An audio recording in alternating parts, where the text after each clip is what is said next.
నమస్తే ఆంధ్రప్రభకి స్వాగతం. నేను ప్రియా కౌశిక్. త్వరలో భారత్ చేతికి సూపర్ పవర్స్, శక్తివంతమైన క్షిపణి వ్యవస్థ, quick reaction surface to air missile, QRSAM కోసం భారత్ 30,000 కోట్ల ఖర్చు.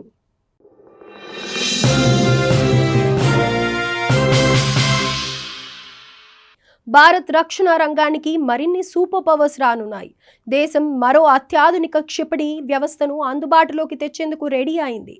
స్వదేశీ పరిజ్ఞానంతో quick reaction surface to air missile వ్యవస్థను సిద్ధం చేయనుంది. ఆపరేషన్ సింధూర్ సక్సెస్ కు గగనతల రక్షణ వ్యవస్థలే కీలకం. వీటి సాయంతో పాక్ దాడులను సమర్థవంతంగా తిప్పికొట్టి వాటిని పూర్తిగా ధ్వంసం చేసింది భారత్. ఈ నేపథ్యంలోనే ఆర్మీకి మరింత శక్తిని చేకూర్చడమే లక్ష్యంగా అత్యాధునిక ఆయుధ వ్యవస్థలను సమకూర్చేందుకు రక్షణ శాఖ చర్యలు తీసుకుంటుంది. ఇందులో భాగంగానే కొత్త ఒప్పందానికి త్వరలోనే ఆమోదం తెలపనుంది.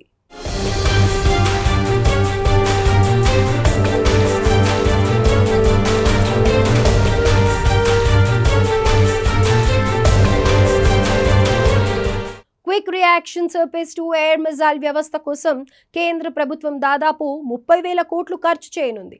ఈ నిర్ణయం రక్షణ మంత్రిత్వ శాఖ త్వరలో అధికారికంగా ప్రకటించే అవకాశం కూడా ఉంది. Quick reaction surface to air missile QRSAM ని భారత్ ఎలక్ట్రానిక్స్ లిమిటెడ్ తయారు చేస్తోంది. ఇది పూర్తిగా భారత్లోనే తయారు చేయబడుతుంది. ఈ ఏడాది చివరిలోపు అందుబాటులోకి వచ్చే ఛాన్స్ ఉండగా ఈ క్షిపణి వ్యవస్థను ముఖ్యంగా పశ్చిమ ఉత్తర సరిహద్దులలో మోహరించనున్నారని సమాచారం. జూన్ 4వ వారంలో జరిగే రక్షణ మంత్రిత్వ శాఖ సమావేశంలో QRSAM వ్యవస్థల ప్రతిపాదనలను ఆమోదించవచ్చు. ఇది భారతదేశ రక్షణ వ్యవస్థను మరింత బలోపేతం చేస్తుంది. ఇక quick reaction surface to air missile క్షిపణి వ్యవస్థ చాలా వేగంగా పనిచేస్తుంది. శత్రు దేశాల ప్రయోగించిన డ్రోన్లు లేదా విమానాలను ట్రాక్ చేయడంతో పాటు వాటిపై అటాక్ కూడా చేయగల సామర్థ్యాన్ని కలిగి ఉంటుంది. దీని పరిధి దాదాపు 30 కిలోమీటర్లు కాగా QRSAM వ్యవస్థలు కదులుతూనే లక్ష్యాలను గుర్తించడంతో పాటు స్వల్ప వ్యవధిలోనే కాల్పులు జరపగలవు. అంతేకాదు వీటిని ట్యాంకులు, ఇన్ఫాంట్రీ, కాంబాట్ వాహనాలతో కలిసి కదలడానికి తగిన విధంగా రూపొందించారు. ఇదే తరహాలో భారత రక్షణ వ్యవస్థలో ఇప్పటికే ఆకాశ్, MR-SAM వంటివి ఉన్నాయి.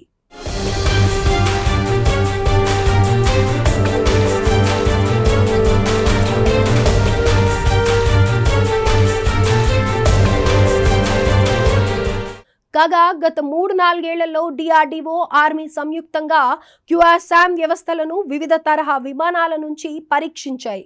Bharat electronics limited, Bharat dynamics limited కలిసి ఈ వ్యవస్థను తయారు చేయనున్నాయి. ఇక ఆపరేషన్ సింధూర్లో కీలక పాత్ర పోషించిన ఆర్మీ ఎయిర్ డిఫెన్స్ మొత్తం 11 రెజిమెంట్లకు QRSAM అవసరం అవుతుందని తెలిపింది. ఇదే సమయంలో 25 కిలోమీటర్ల పరిధి కలిగిన స్వదేశీ ఆకాశ్ వ్యవస్థలను కూడా రెజిమెంట్లలో క్రమంగా ప్రవేశపెడుతుంది. ఎయిర్ ఫోర్స్, ఆర్మీలకు ఇప్పటికే ఉన్న రక్షణ వ్యవస్థలతో పాటు QRSAM కూడా చేరడం రక్షణ రంగానికి మరింత బలాన్ని చేకూర్చనుంది.